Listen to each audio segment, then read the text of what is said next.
La campaña de la alfalfa está en marcha. Aragón es el principal productor nacional de un producto muy demandado en el exterior.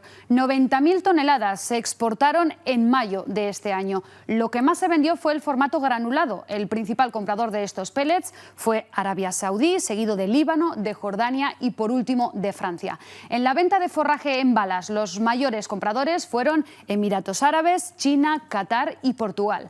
La demanda exterior sigue siendo muy alta. Las exportaciones aumentaron un 35% en España la pasada temporada, aunque los campos, dicen, no están al rendimiento de otros años.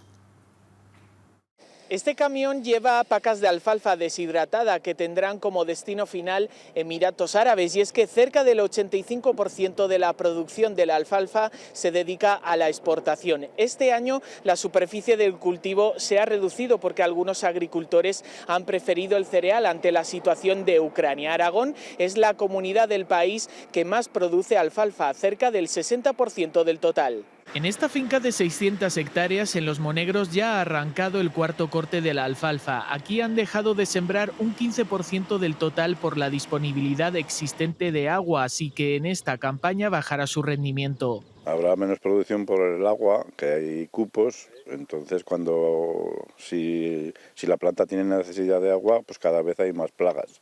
Entonces se comen las hojas. Este factor, junto con la reducción de la superficie de cultivo, podría tener como consecuencia una disminución en la producción de 100.000 toneladas en Aragón. De hecho, en esta planta deshidratadora de Almuniente están recibiendo un 17% menos de materia prima que hace un año, todo ello frente a una alta demanda internacional. Sigue creciendo y tenemos clientes que nos piden más mercancía.